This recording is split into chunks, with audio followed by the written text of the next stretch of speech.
Hey everyone, welcome back to my Q&A video. If you missed part 1, then you can click over here and that will take you straight to the video, or you can click the link below, that will also take you to the video as well. But this is part 2, so I'm going to just jump straight into answering these questions again. I was wondering what South Korea's take on physical and mental illness. I wanted to know if it's a stigma, how people are treated with physical and mental disabilities, and how it feels to someone living with a physical disability. What's it like in school? This isn't something I've had too much experience with. I don't see a lot of people who are physically disabled, to be really honest with you. I will say though that a lot of things are enabled for people who have physical disabilities. Like at the train stations, they have lifts that go up to the ground floor if you are in like a wheelchair and stuff like that. The buses aren't really that integrated for wheelchair use though. Like I know in London we have like special wheelchair areas for buses, but I don't think it has that on the buses, or not every bus. I'm not sure if I've really noticed that. So I'll talk about my school then. My school, they have like an elevator in there, so if there are any physically disabled children in my school, then there's that for them to use to take them to every floor.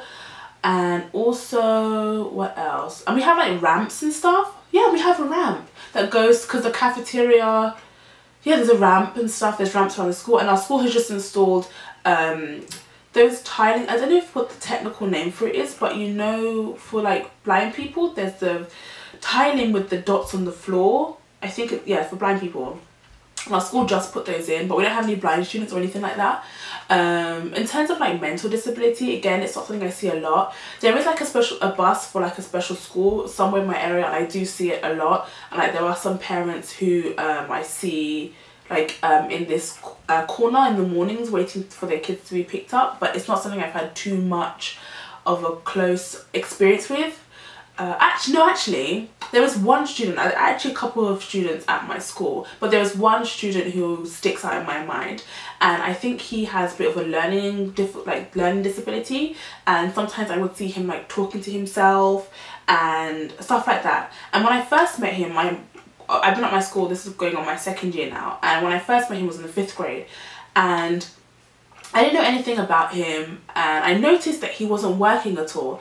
And I was just kind of like, why isn't he working? And the kids are like, teacher, no work, he no work. So they're telling me that he doesn't work. So I was thinking he's being lazy. Like I was trying to prompt him to work, and he was just kind of had his head on the desk. And I asked the teacher, like, this kid isn't working, why is he not working? She's like, oh yeah, he never does anything, kind of thing, kind of dismissing it. So throughout when she was my co-teacher for that class, she would just kind of ignore him. That was the attitude she had. It was just ignore him because there's nothing she could do for him, kind of thing. Like he's special, like leave him alone. So I was like, oh okay. And then she left to go on maternity, and I got my current co-teacher who came back from training, and she's more of like the teacher who goes above and beyond. I really like this co-teacher. She goes above and beyond to try and integrate the kids and make sure they're learning in fun ways as well. So she really took charge of this kid, because the way the other students would treat him in class, really, like, it was really sad to see, and it annoyed me. They wouldn't want to touch him. If he touched something like their pencil, they were like, ugh, kind of thing, and they were really grossed out by him. Like if we did activities like whispering activities where they had to whisper in a line, kids would literally stand, like he would be here, they're like, okay, tell me, don't touch me. They didn't want him to touch them or be anywhere near him. They would move their tables from him. They weren't really accepting of him, and I think maybe my co-teacher has something to do with the change, because now they're in the 6th grade, I haven't noticed them doing that to him at all. They're more accepting. They don't do any of that to him. They're not horrible to him like they used to be. No one used to want him on his team. I haven't really noticed people are like that anymore. Well, that's good. I think it's because that co-teacher has taken charge, and she has really kind of tried to stamp that behaviour out. She takes time with him when I would be teaching or I would be leading the class. She would be in the back with him trying to get him to work. And you know, if you give him certain activities, he might not excel at everything, but he's excellent at copying what you say, and he's got amazing art skills. So it's nice that this Korean teacher didn't give up on him, because he can speak Korean perfectly, he's fine with that.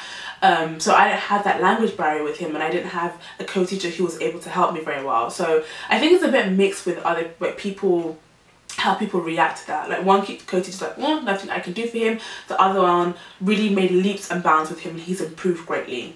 So that's my experience so far. But yeah, I haven't had too much experience with mental and physical disabilities with people here. What is your favourite area that you have been so far? And I have been to quite a few areas. I love Seoul. I love going up to Seoul to party and explore and stuff like that. Although I don't go too often. I could probably count on both hands how many times I've been to Seoul. I don't really go too often. To be quite frank with you, there are other cities outside of Seoul. Like, there's more to Korea than Seoul. So I think for me, one of my favourite cities is Daegu, because I think it's the third largest city in Korea after Busan. Oh yeah, I've been to Busan. Is it Busan? Busan. And I really liked that city actually, but I was only there for like a weekend, so I can't really say.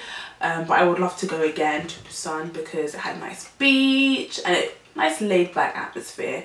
But I really love Daegu because I have a lot of friends who are there, so every time I go there I kind of know my way around now, because I've been there so often, and it's a cool city. But I feel like I have more exploring to do before I can say it's my favourite. But yeah, I have a few cities that I really do like.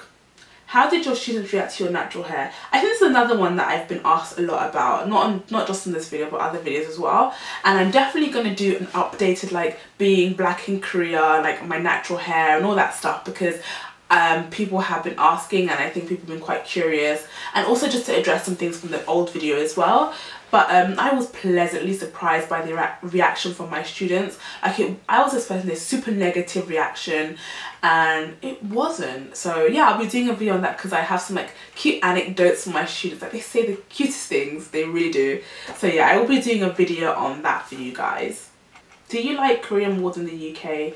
I think that's like apples and oranges. They're two completely different countries. It's not really the same thing. I've lived here for over a year now. I think a year and a half. I'm not actually sure how long I've lived here now. But you know, like, I love living here, but I'm from London. I'm a Londoner. I can't even compare. You can't even compare the two. Like, it's two different things. I love them separately and in their own way. So this next question, somebody asked about dating, and I already addressed that, but they have more parts to their question. So they also asked, what's Korean nightlife like? And for that, I think it depends on where you go. Like, I really like to go to Seoul for partying, because there's a lot of variation.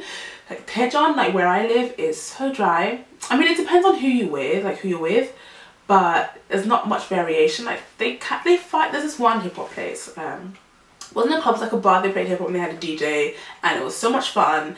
And then they fired the DJs to save money. So that's annoying. So Daejeon is kind of dry and crusty, but I think it depends on who you hang out with.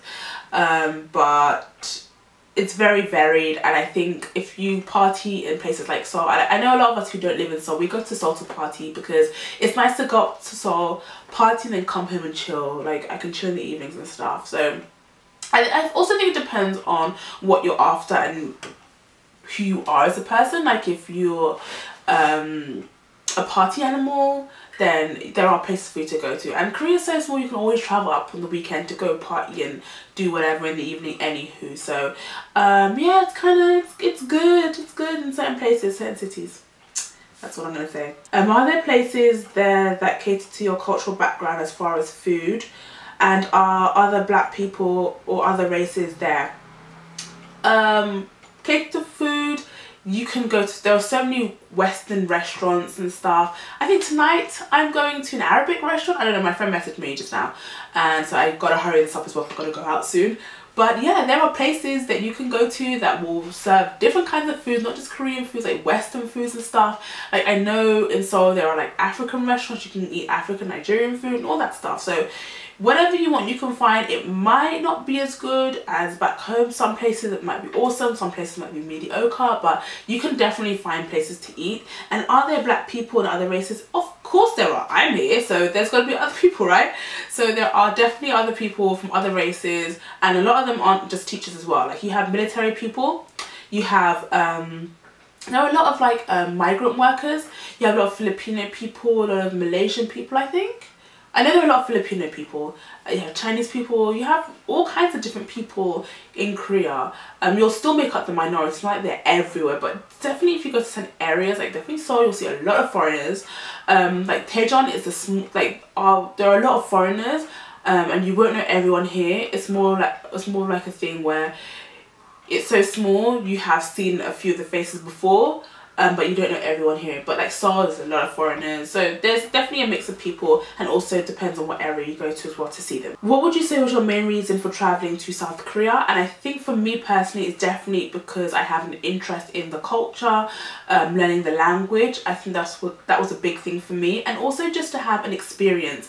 I wanted to come here to see if I could do it, if I could teach in Korea, if I could teach in a foreign country, if I could live in a foreign country that's so different from places that I've lived in before, because I have lived abroad before, but living abroad in South Korea is just such a big jump. So just more so to see if I could do it. But I have so many different reasons, but those are the main reasons why I decided to come to Korea. What was your biggest cultural shock? Oh, I think I've kind of addressed that before. How is it having your natural hair out at work and outside of work? And again, like I said, I'm going to do an updated video on that, because it definitely differs. So I will talk more in depth about that when I do that updated Black in Korea and my hair video, I guess, my natural hair video. What should I study in college to become an English teacher in Korea? Where should I apply for the job? I still have 2 years left before starting college, but junior year is where a lot of planning for college takes place, so I want to be ready. Okay, so I don't have an education background. I actually studied international business at university. You don't necessarily need an education background. You can study whatever. There are a lot of people who like art, engineering, all kinds of courses. I guess for certain things, like now if you want to work like university jobs, you need like a MA, like you need teaching, what is it? You need a master's and stuff like that. So some jobs might require that you have a degree in like education, but for the most part you really don't need any specific degree to come and teach here. But it might change in a few years, who knows, with the way things are going in Korea. But I would say do your research and stuff to find out more about that. But yeah, you don't really need it. And where should I apply for the job? There are so many places you can apply. There's the EPIC program, there's the GAPIC program. You can apply through a recruiter, you can apply directly. There are other like different programs for different areas in Korea. So many avenues you can go through. So the only thing I can really say to you is just do your research. Look on forums, ask questions on forums, check out the EPIC website. For any of you guys who have like questions about EPIC, please check out the EPIC website before you ask me. I can't really question about your eligibility because I have had people message me about that, like give me all their info, like am I eligible? Dude, I don't know. Ask EPIC, check EPIC. They have like Facebook pages.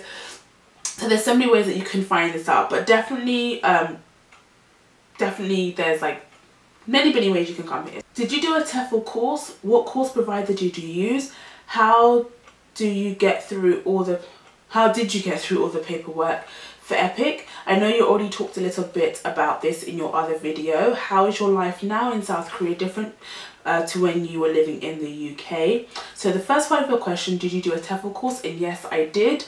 I went through, who was it, Norwood English or something. To be honest, it doesn't matter who you go through, just get the cheapest course. A tip for you guys is to always check out Groupon. So if you definitely know that you're going to come to Korea, go through Groupon to get a deal, because I paid, I think my course was like £150 or something like that. But Groupon deals, you can get like courses for like $50, £50 and stuff like that. So check on Groupon because it really doesn't matter. As long as you have the certificate to prove that you've done the course, it doesn't matter. How did you get through all the paperwork for EPIC? To be honest, I just did it. I don't really know what more I can explain about that. I just did it and handed it in. So there's that. And how's your life in South Korea different to when you're in the UK? I definitely think it's nicer having things being cheaper here, and so I guess I can save a bit more. and I would say more adventurous. With Korea being so small and travel being so cheap, I'm more adventurous and I explore a lot, and I'm more outgoing with people. I'm not saying I was like horrible or anything. I'm not a horrible person, just to put that out there, but I think I'm more open to meeting new people and making new friends, because I already know my character, and I can be kind of like closed off from people, but Korea's kind of opened me up to being more open with people in terms of my friendliness. Yeah. This person has asked, do you see yourself dating a Korean person? And to be honest, I don't really know. It's an interesting question, but I feel like culture and stuff will play a lot into that. And I've noticed though that Korean culture and like Nigerian culture, they share a lot of similarities and stuff. Who knows? I don't personally really have a preference. Like I'm not like I'm only interested in black guys, or I'm only interested in whatever, or I'm gonna try and get myself a Korean guy. Like I'm not that kind of person. Like I'm not here to date a Korean guy at all. But I'm open to the idea, but who knows what the future brings? Who knows? Also, I kind of want to know your favorite Korean food, or food you find really interesting. Did you try it or intend to? Oh my gosh, I love kalbi chim. Guys, if you come here, you have to try that. Like, I'd never heard of it until I came here, but kalbi chim is so good. It's so good. It's like, how do I even explain it? It comes in like a bowl, and basically the meat in the kalbi chim is like cooked down for like hours, so it falls off the bone, and it's like this spicy sauce thing, and then it's got like tteokbokki, and it's got like sweet potatoes in there, and it's just so damn good. Oh my gosh, I really like naengmyeon. I had it like a couple times last summer, but it's like cold noodles. It doesn't sound so appealing, but it is so yummy. What else do I love? Oh, there's another dish I really love. I like shabu shabu sometimes. I like shabu shabu though, and I can't think of them, but there's like a lot more to Korean food than Korean barbecue, trust me. So if you guys are ever here, like, just go to a restaurant, ask people what they recommend, and don't listen to people when they say samgyeopsal, because again, there's more to Korean food than samgyeopsal and barbecue and all that stuff. Like, Korea has a lot of tasty things to offer, trust me. So those are all the questions you guys had and that you had left below that previous video. Hopefully I answered them adequately, because I'm actually really surprised that I did this Q&A video, because if you know me, I don't really answer questions. I'm very evasive with questions. So, but I thought you guys should get to know me a bit more. So hopefully that sated your curiosity in some way, shape or form, and maybe I will do more of these in the future. Maybe just a couple at a time though.